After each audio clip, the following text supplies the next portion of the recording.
Good morning friends. आज की इस वीडियो में आपका ये भाई, आपका ये दोस्त आपको क्लास 10 के एक्सरसाइज 3.2 का जो क्वेश्चन नंबर 4 है, इसमें जो कुल 4 प्रश्न हैं, इन चारों प्रश्नों को बहुत डिटेल्स में समझाने वाला है। आइए सबसे पहले हम ये समझते हैं कि इस क्वेश्चन में हमसे कहा क्या जा रहा है। तो यहाँ पे हमें दो ठो समीकरण दिए गए हैं। इसमें हमसे ये कहा जा रहा है कि हमें ये बताना है कि ये जो दोनों समीकरण है ये संगत है या फिर असंगत है। अगर ये दोनों समीकरण संगत हो जाते हैं तो ऐसी स्थिति में हमें इनका ग्राफ भी खींचना है। इससे पीछे की वीडियो में मैंने आपको पूरा डिटेल्स में समझाया है कि हम कैसे पता करेंगे कि दिया गया समीकरण संगत है या फिर असंगत है। मैंने आपको ये भी बताया है कि अगर आपको किसी भी तरीके का दो समीकरण दिया रहे तो कैसे आप बहुत आसानी से उसका एक ग्राफ खींच सकते हैं। तो अगर आपने वो वीडियोस देख ली है और उसके बाद इस वीडियो को आप देख रहे हैं तो मुझे नहीं लगता है कि इस क्वेश्चन को सॉल्व करने के लिए आपको किसी के हेल्प की ज़रूरत पड़ेगी। आप इसमें जो चारों क्वेश्चन है ना उसे खुद से सॉल्व कर सकते हैं। तो चलिए हम लोग इस क्वेश्चन को मिलकर सॉल्व करते हैं।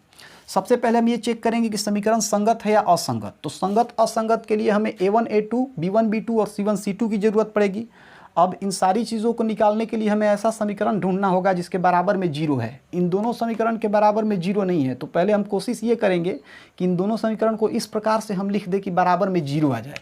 तो जो हमारा समीकरण फर्स्ट है, इसे हम लिख सकते हैं x प्लस वाई ज्यों का त्यों, x प्लस वाई ज्यों का त्यों। ये x प्लस वाई। अब देखिए यहाँ हम क्या करेंगे, बराबर के उस तरफ 5 है ना, इस 5 को बराबर के इस तरफ लाएंगे तो ये हो जाएगा -5। अब बराबर के उस तरफ तो 5 था, अब ये 5 इधर आ गया तो बराबर के उस तरफ तो कुछ बचा नहीं, तो क्या लिख देंगे, 0 लिख देंगे। इसी प्रकार दूसरे समीकरण को भी लिखेंगे। यहाँ है 2x प्लस 2y, तो पहले हम 2x प्लस 2y को ज्यों कहते हैं यहाँ लिख देंगे 2x प्लस 2y। फिर वही काम करेंगे, बराबर के उस तरफ 10 है, जब ये इधर आएगा तो ये -10 हो जाएगा। अब बराबर के उस तरफ तो कुछ बचा नहीं तो यहाँ 0 हो जाएगा। अब यहाँ से आसानी से हम a1 a2 b1 b2 और c1 c2 फाइंड कर सकते हैं। तो पहले देख लेते हैं कि a1 बराबर क्या होगा। तो a1 किसको कहते हैं, समीकरण फर्स्ट में जो x का गुणांक होता है उसे a1 कहते हैं। तो ये है हमारा समीकरण फर्स्ट, इसमें x का गुणांक कुछ नहीं है तो हम 1 मान सकते हैं, मतलब x का गुणांक 1 है, अर्थात a1 बराबर क्या हो जाएगा, 1 हो जाएगा। अब बात कर लेते हैं b1 की। तो समीकरण फर्स्ट में ही जो y का गुणांक होता है उसे b1 कहते हैं। अब y का गुणांक यहाँ तो कुछ दिखाई नहीं दे रहा है तो हम 1 लिख सकते हैं, अर्थात यहाँ y का गुणांक क्या है, 1 है, तो b1 बराबर हम यहाँ 1 लिख देंगे। अब बात कर लेते हैं c1 की। तो समीकरण फर्स्ट में जो अचर पद होता है उसे c1 कहते हैं। अचर पद क्या है, -5, मतलब c1 बराबर हो जाएगा -5। अब देखेंगे a2 को। तो समीकरण सेकेंड में जो x का गुणांक होता है उसे a2 बोलते हैं। x का गुणांक क्या है, 2 है, मतलब a2 बराबर 2 हो जाएगा। अब बात कर लेते हैं b2 की। तो समीकरण सेकेंड में ही जो y का गुणांक होता है उसे b2 कहते हैं। y का गुणांक 2 है, मतलब b2 बराबर 2 हमें मिल गया। अब देख लेते हैं c2 को। तो समीकरण सेकंड में जो अचर पद होता है उसे c2 बोलते हैं। अचर पद है -10, मतलब c2 बराबर हो जाएगा -10। अब यहाँ से हम a1 बटा a2 निकालेंगे। तो a1 बटा a2 क्या हो जाएगा, a1 तो 1 है और a2 2 है, मतलब a1 बटा a2 1 बटा 2 हो जाएगा। अब यहाँ से हम b1 बटा b2 निकालेंगे।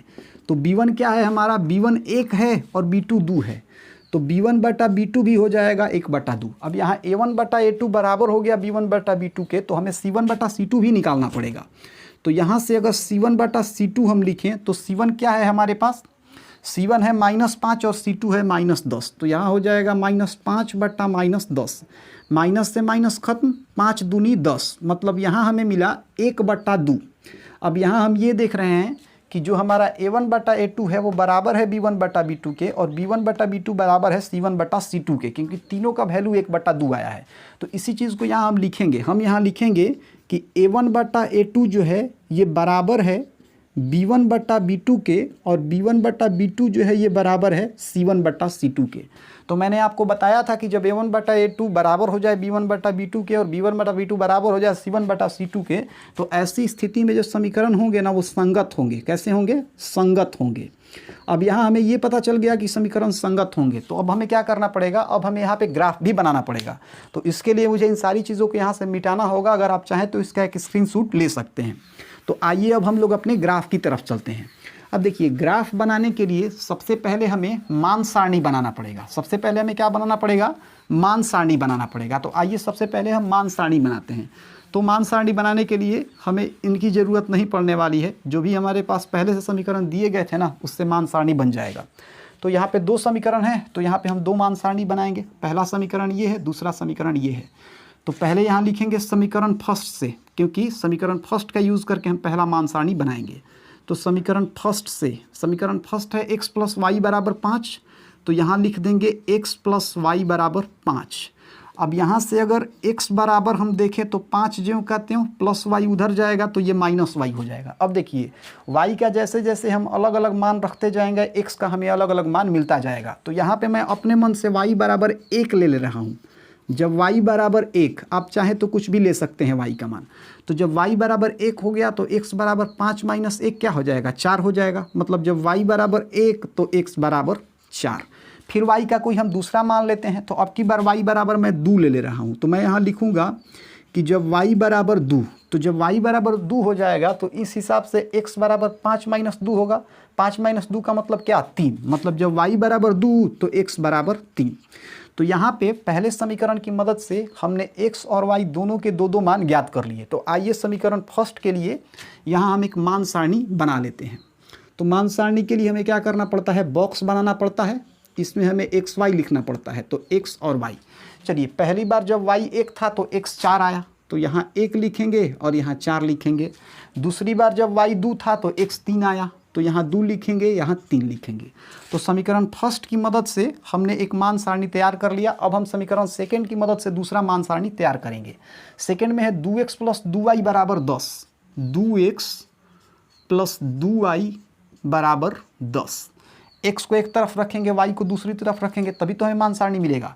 तो यहाँ से अगर हम चाहें तो लिख सकते हैं ये 2x ज्यों कहते हो, मतलब 2x बराबर, यहाँ से हम लिखेंगे 2x बराबर ये 10, तो यहाँ ज्यों कहते हो आ जाएगा, प्लस 2y उधर जाएगा तो ये माइनस 2y होगा। यहाँ मैंने क्या किया, हमारे पास जो भी समीकरण था 2x प्लस 2y बराबर 10, इसमें हमने यहाँ से 2x को जब यहाँ खींचा तो 2x बराबर हमें क्या मिल जाएगा, 2x बराबर हमें मिल जाएगा 10 ज्यों कहते हो, प्लस 2y उधर जाएगा तो ये क्या हो जाएगा, माइनस 2y। मतलब 2x बराबर हमें मिलेगा 10 माइनस 2y। अब यहाँ से अगर x को हम बाहर निकालेंगे तो x बराबर हो जाएगा हमारा 10 माइनस 2y ज्यों कहते हो, और इसके नीचे बाटा में चला आएगा 2। तो x बराबर मिला 10 माइनस 2y बटा 2। फिर वही स्थिति है, y का जैसे जैसे हम अलग अलग मान रखते जाएंगे हमें x का अलग अलग मान मिलता जाएगा। यहाँ पे मैं अपने मन से y बराबर 1 रख ले रहा हूँ। तो मैं यहाँ लिखूँगा कि जब y बराबर 1, जब y बराबर 1 तो x बराबर हो जाएगा 10 माइनस 2 गुना 1 बटा 2। 10 माइनस 2 गुना 1 बटा 2। सॉल्व अगर इसको करेंगे तो 10 ज्यों का त्यों, माइनस 2 में 1 से गुना करेंगे तो 2 और नीचे 2। 10 में से 2 घटेगा तो 8 और नीचे 2, 2 चौका 8। यहाँ हमने ये देखा कि जब y का हमने मान 1 रखा तो x बराबर हमें 4 मिल गया। तो इसी चीज़ को यहाँ लिख देंगे कि जब y बराबर 1 तो x बराबर हमें क्या मिला, x बराबर हमें 4 मिला।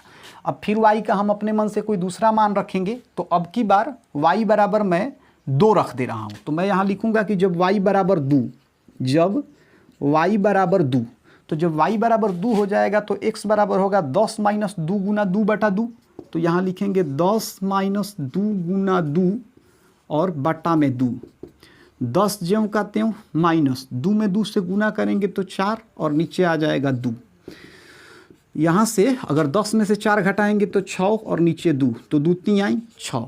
यहाँ हमने ये देखा कि जब y का वैल्यू हमने 2 रखा तो x बराबर हमें क्या मिल गया, x बराबर हमें 3 मिल गया। तो इसी चीज़ को यहाँ हम लिख देंगे। हमने यहाँ लिखा कि जब y बराबर 2 तो x बराबर क्या हो जाएगा, 3 हो जाएगा। अब यहाँ हमने ये देखा कि समीकरण सेकेंड में भी हमें x और y दोनों के दो मान प्राप्त हो गए। तो इसके लिए भी हम यहाँ एक मान सारणी बना देंगे। तो समीकरण सेकेंड के लिए भी हम यहाँ पे एक मान सारणी बनाएंगे। यहाँ x होगा, यहाँ y होगा। जब y बराबर 1 तो x बराबर 4, तो यहाँ 1 और यहाँ 4। फिर जब y बराबर 2 तो x बराबर 3, तो यहाँ 2 और यहाँ 3। अब यहाँ पे हमें 2 मान सारणी मिल गए। अब हम इन दोनों मान सारणी की मदद से आसानी से ग्राफ खींच सकते हैं। तो इसके लिए मुझे इन सारी चीज़ों को यहाँ से हटाना पड़ेगा। अगर आप फिर चाहें तो इसका एक स्क्रीनशॉट ले सकते हैं। तो चलिए अब हम लोग अपने ग्राफ की तरफ बढ़ते हैं। अब यहाँ पे जो हम लोग ग्राफ बनाएंगे, इस ग्राफ को बनाने का तरीका मैं आपको ऑलरेडी बता चुका हूँ। ग्राफ बनाने के लिए सबसे पहले हम क्या करते हैं, ग्राफ बनाने के लिए सबसे पहले हम 2 अक्ष खींचते हैं, x अक्ष और y अक्ष। तो आइए पहले हम इन अक्षों को यहाँ पे खींच लेते हैं। तो पहले हम यहाँ y अक्ष खींचेंगे। पहले हम क्या करेंगे, यहाँ y अक्ष खींच लेंगे। तो वाई अक्ष के लिए यहाँ से मैंने नीचे कुछ इस प्रकार से ये रेखा खींच दिया, ये हमारा हो गया वाई अक्ष। ठीक है, अब फिर यहाँ क्या करेंगे, यहाँ पे फिर हम एक एक्स अक्ष खींचेंगे। तो एक्स अक्ष जो हमारा होगा वो कुछ इस प्रकार से होगा। थोड़ा सा इसको और हम आगे बढ़ा देंगे। अब यहाँ से हमें ये एक्स अक्ष मिल गया। ठीक है, इसको चाहे तो आप नीचे से हटा भी सकते हैं, कोई दिक्कत नहीं, क्योंकि माइनस में तो कोई संख्या है नहीं। चलिए यहाँ इसको थोड़ा मार्क कर देते हैं। यहाँ हो जाएगा 1, यहाँ हो जाएगा 2, यहाँ हो जाएगा 3, फिर यहाँ हो जाएगा 4 और यहाँ हो जाएगा 5। इसी तरीके से इधर भी मार्क करेंगे। यहाँ हो जाएगा 1, यहाँ हो जाएगा 2, फिर से यहाँ हो जाएगा 3, यहाँ हो जाएगा 4 और यहाँ हो जाएगा 5। अब देखिए पहली मान सारणी में x बराबर 4 है और y बराबर 1 है। x बराबर क्या है, 4 है और y बराबर 1 है। तो x बराबर 4 तो इधर आएगा यहाँ पे, और y बराबर 1 कहाँ आएगा, यहाँ पे। अब यहाँ से अगर हम थोड़ा सा ऊपर जाए और यहाँ से थोड़ा सा हम दाहिने आएँ तो लगभग ये दोनों यहाँ आके मिल जाएंगे, मतलब हमें जो बिंदु मिलेगा यहीं पे मिलेगा। तो आइए इस बिंदु का हम कुछ नाम दे देते हैं। इस बिंदु का नाम हम a दे दे रहे हैं। ये किन दोनों संख्याओं से मिलकर बना है, तो 4 और 1 से। तो यहाँ लिख देंगे 4 और 1। अब फिर यहाँ पे है x बराबर 3 और y बराबर 2। तो x बराबर 3 हमें यहाँ मिलेगा और y बराबर 2 हमें यहाँ मिलेगा। अब यहाँ से थोड़ा सा अगर ऊपर जाएं और यहाँ से हम दाहिने जाएं तो लगभग दोनों जो हैं यहाँ आके इस बिंदु पे मिल जाएंगे। अब इस बिंदु का हम नाम रख देंगे b। किन दो संख्याओं से मिलके बना है ये, तो ये 3 और 2 से मिलके बना है। तो यहाँ हम 3 और 2 को भी लिख देंगे। अब हम क्या करेंगे, इन दोनों बिंदुओं को हम मिला देंगे। इन दोनों बिंदुओं को मिलाएंगे तो हमें क्या मिलेगा, एक रेखा मिलेगा। तो आइए पहले इन दोनों बिंदुओं को यहाँ हम मिला लेते हैं। तो इन दोनों बिंदुओं को अगर हम मिलाएंगे तो हमें कुछ इस प्रकार से एक रेखा मिलेगी। आप चाहें तो इस रेखा को जितना बड़ा जितना मतलब बड़ा खींचना चाहते हैं आप उतना बड़ा खींच सकते हैं, कोई दिक्कत नहीं है। अब चूंकि ये एक रेखा है तो यहाँ दोनों तरफ तीर का निशान लगाना जरूरी है।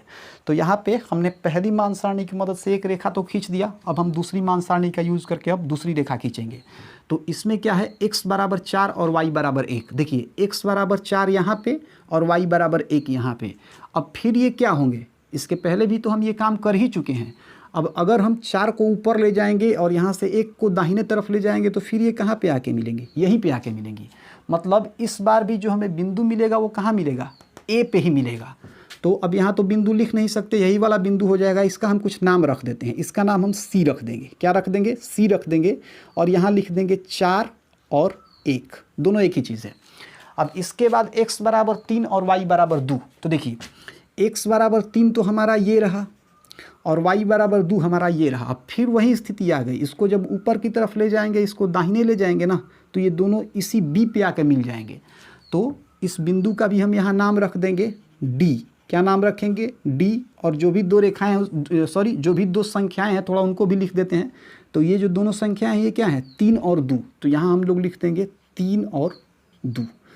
अब देखिए यहाँ पे हमें अब की बार फिर दो बिंदु मिले C और D।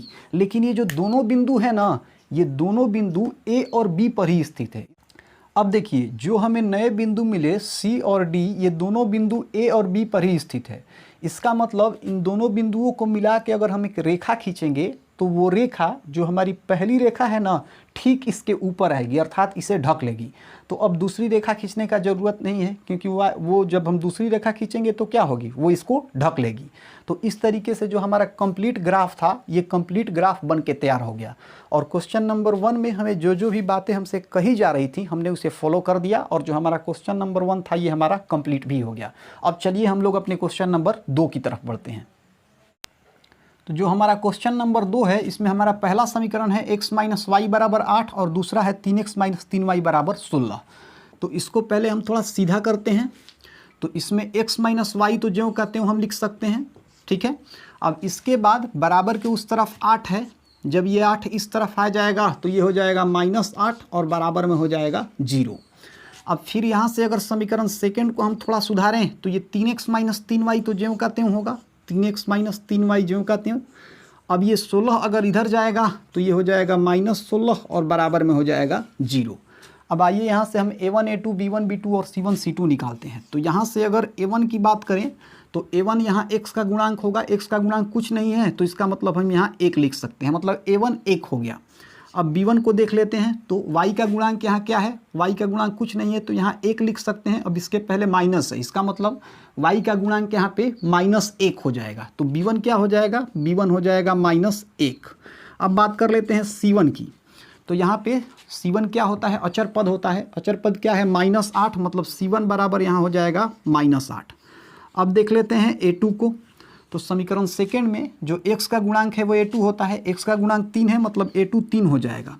अब देख लेते हैं यहाँ से b2 को, तो समीकरण सेकेंड में y का गुणांक क्या है, y का गुणांक -3 है, तो b2 -3 हो जाएगा। अब देख लेते हैं c2 को, तो यहाँ पे समीकरण सेकेंड में जो अचर पद है वो क्या है, -16 है, मतलब c2 हो जाएगा -16। अब यहाँ से हम पहले a1/a2 निकालेंगे, तो यहाँ से a1/a2 की अगर हम बात करें तो a1 तो 1 है और a2 3 है, मतलब हमें मिलेगा 1/3। a1/a2 मिला 1/3। अब देख लेते हैं b1/b2 को, तो यहाँ से अगर b1 को देखें तो b1 है -1 और b2 है -3, तो -1/-3 अगर लिखेंगे तो माइनस माइनस खत्म, हमें मिल गया 1/3। अब यहाँ a1/a2 बराबर हो गया b1/b2 के, तो इसका मतलब यहाँ हमें c1/c2 भी निकालना पड़ेगा। तो c1/c2 की अगर बात करें तो c1 कितना है, -8 और c2 है -16, तो यहाँ हो जाएगा -8/-16, माइनस से माइनस खत्म, 8 दूनी 16, मतलब हमें मिला 1/2।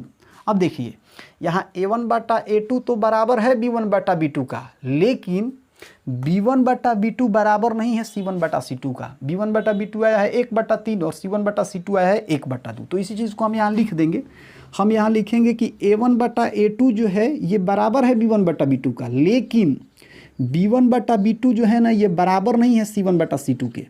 तो मैंने आपको बताया था कि जब a1/a2 बराबर हो b1/b2 के, लेकिन b1/b2 बराबर नहीं हो c1/c2 के, तो ऐसी स्थिति में समीकरण क्या होगा, ऐसी स्थिति में समीकरण असंगत होगा। क्या होगा, असंगत होगा।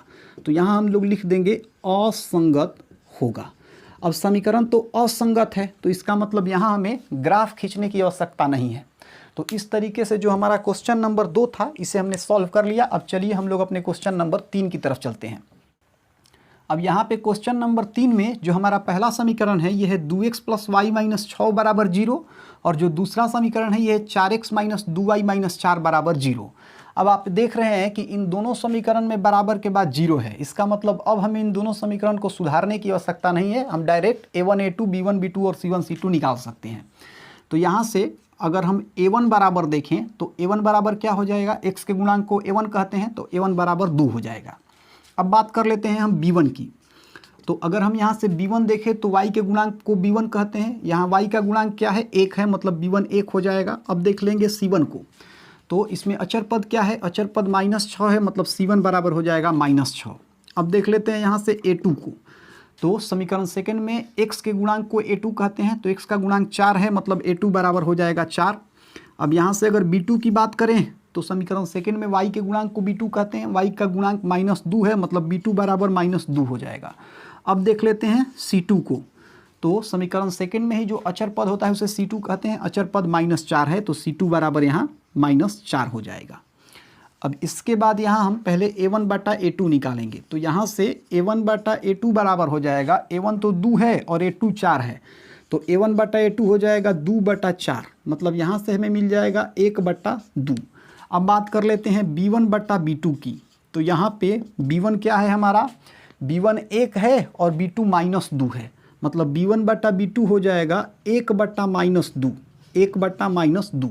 अब देखिए यहाँ पे आप ये देख रहे हैं कि a1/a2 जो है ये बराबर नहीं है b1/b2 के। क्यों? क्योंकि 1/2 जो है ना ये 1/-2 के बराबर नहीं हो सकता। तो यहाँ पे इसी चीज़ को हम लिख देंगे। हम यहाँ लिखेंगे कि a1/a2 जो है ना ये बराबर नहीं है b1/b2 के।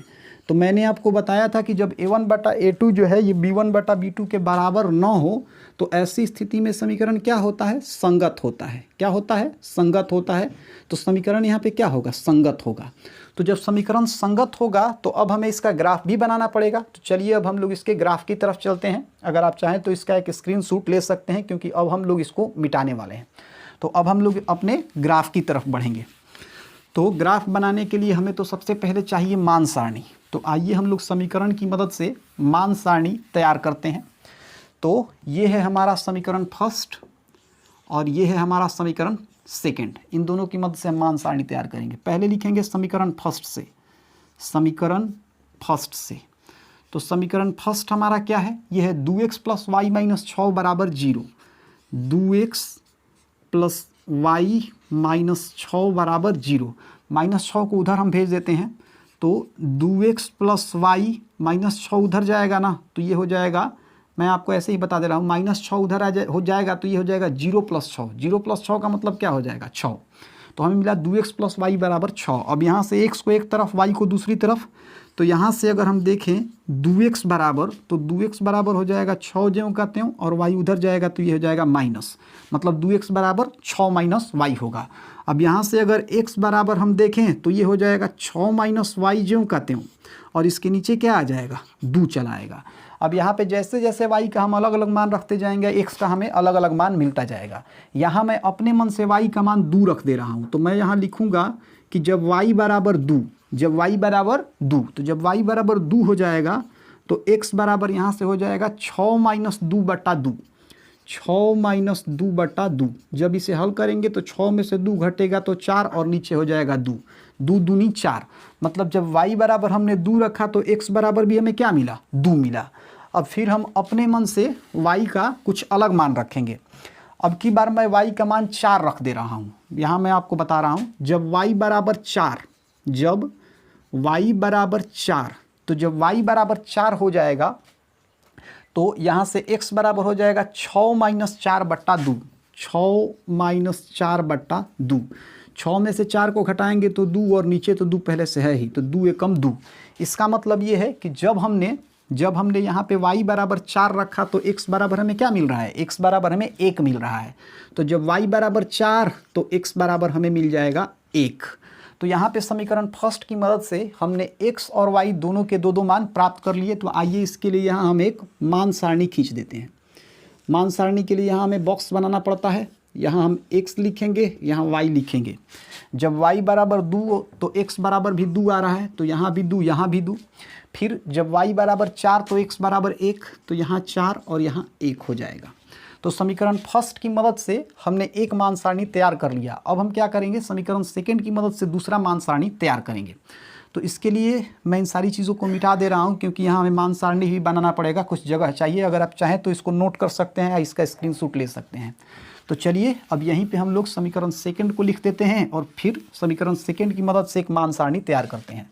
तो यहाँ हम लोग लिखेंगे समीकरण सेकंड से, समीकरण सेकंड से। चलिए सेकंड समीकरण हमारा क्या है? यह है 4x माइनस 2y माइनस 4 बराबर 0। यहाँ लिखेंगे 4x माइनस 2y माइनस 4 बराबर 0। अब यहाँ से -4 को हम उधर भेजेंगे, तो 4x माइनस 2y माइनस 4 उधर जाएगा ना, तो प्लस हो जाएगा, उधर हो जाएगा 0 प्लस 4, मतलब -4x माइनस 2y बराबर हमें मिलेगा 0 प्लस 4। 0 प्लस 4 को सॉल्व करेंगे तो हमें क्या मिलेगा? 4 मिलेगा। तो हमें मिला 4x माइनस 2y बराबर 4। अब यहाँ से x और y को अलग अलग करेंगे, तो यहाँ 4x ज्यों का त्यों बराबर 4 ज्यों का त्यों माइनस 2y उधर जाएगा तो ये प्लस 2y हो जाएगा।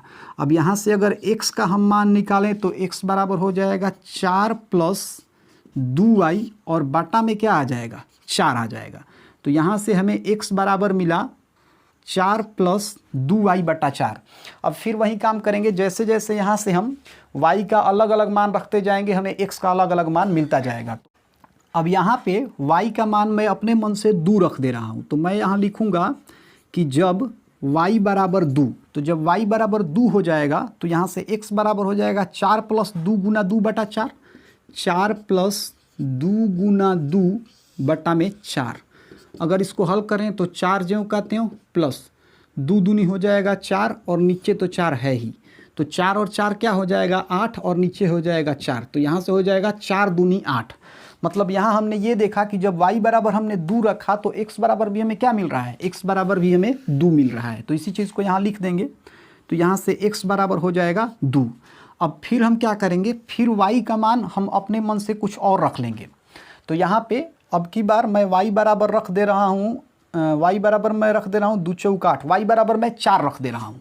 तो यहाँ पे मैं लिखूँगा जब y बराबर 4, जब y बराबर 4, तो y बराबर अगर 4 हो जाएगा तो x बराबर हो जाएगा 4 प्लस 2 गुना 4/4, 4 प्लस 2 गुना 4, 2 गुना 4 और नीचे हो जाएगा 4। अब अगर इसको हम हल करें तो 4 ज्यों का त्यों प्लस 2 चौका 8 और नीचे हो जाएगा 4, 4 और 8 मिलके हो जाएगा 12 और नीचे हो जाएगा 4। यहाँ से 12 4 से कट जाएगा, 3 बार में चरती आई 12। तो यहाँ हमने ये देखा कि जब y बराबर हमने 4 रखा तो यहाँ से x बराबर हमें क्या मिल गया, x बराबर हमें 3 मिल गया। तो इसी चीज़ को यहाँ हम लिख देंगे कि जब y बराबर 4 तो x बराबर 3। अब इसके लिए भी एक मान सारणी हम यहाँ बना लेते हैं। तो समीकरण सेकेंड के लिए जो हमारा मान सारणी होगा वो कुछ इस प्रकार से होगा, यहाँ x हो जाएगा, यहाँ y होगा। अब पहली बार जब y बराबर 2 था तो x बराबर भी 2 आया, तो यहाँ भी 2, यहाँ भी 2। दूसरी बार जब y बराबर 4 है तो x बराबर 3 आया, तो यहाँ 4 और यहाँ 3। अब हम क्या करेंगे, अब हम इन दोनों मान सारणी की मदद से एक बहुत अच्छा ग्राफ खींचेंगे। तो चलिए अब हम लोग अपने ग्राफ की तरफ चलते हैं। तो इसके लिए मुझे इन सारी चीज़ों को यहाँ से हटाना होगा। अब यहाँ से समीकरण को ही मैं हटा देता हूँ, क्योंकि अब हम लोग यहाँ पे अपना ग्राफ खींचने वाले हैं। अब ग्राफ के लिए हम लोग क्या करते हैं, ग्राफ के लिए तो पहले हम अक्ष बनाते हैं। क्या करते हैं, अक्ष बनाते हैं। तो पहले आइए यहाँ हम y अक्ष को खींच लेते हैं। तो यहाँ से अगर हम y अक्ष को खींचें तो y अक्ष हमारा जो है कुछ इस प्रकार से होगा। थोड़ा सा इसको और हम लोग बड़ा कर देते हैं। ये रहा हमारा y अक्ष। अब फिर इस पे हम x अक्ष भी बना लेते हैं। तो जो हमारा x अक्ष है वो कुछ इस प्रकार से होगा। थोड़ा सा इसको भी हम लोग बड़ा कर देते हैं, x अक्ष को भी थोड़ा हम बड़ा कर देते हैं। तो ये हुआ हमारा x अक्ष। अब यहाँ पे हम लोग मार्क कर देंगे O से। अब इसको हम 1 मार्क करेंगे, इसको 2, इसको 3, इसको 4, इसको 5, इसको 6। मतलब यहाँ पे 6 ठो हम संख्या लिखेंगे। अब यहाँ पे आप चाहें तो 1 2 3 4 5 भी लिख सकते हैं, 2 4 6 8 10 भी लिख सकते हैं, 3 6 9 12 भी लिख सकते हैं। मैं यहाँ 2 4 से स्टार्ट कर रहा हूँ, 2 2 का अंतर दे रहा हूँ। तो यहाँ मैं लिख रहा हूँ 2 4 6 8 10। आप आगे भी चाहें तो लिख सकते हैं। चलिए मैं लिख देता हूँ 12।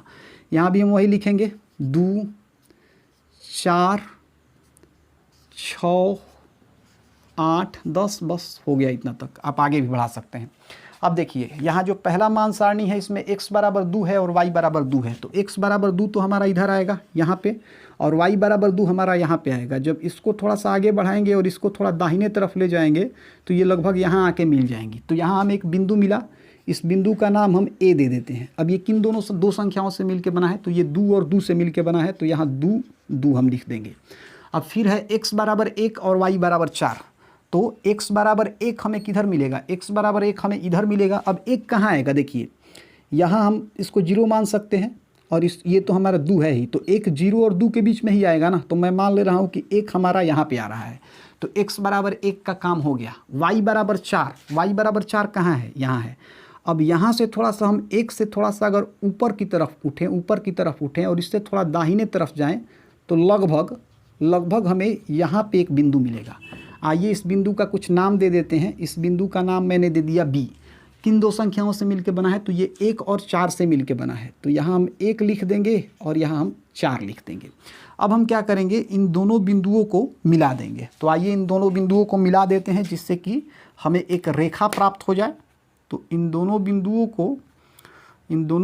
को अगर हम मिलाएंगे तो हमें कुछ इस प्रकार की एक रेखा प्राप्त होगी। थोड़ा सा इस रेखा को हम लोग आगे भी बढ़ा लेते हैं। यहाँ पे मैंने इसे आगे बढ़ा दिया और यहाँ से भी थोड़ा सा मैं इसे आगे बढ़ा दे रहा हूँ। ज़रूरी नहीं है आगे बढ़ाना, आप चाहे तो यहाँ पे भी छोड़ सकते हैं। और यहाँ दोनों तरफ हम तीर का निशान दे देंगे, ठीक है। तो पहली मान सारणी की मदद से हमने एक रेखा तो खींच लिया। अब दूसरी मान सारणी की मदद से हम लोग दूसरी रेखा खींचेंगे।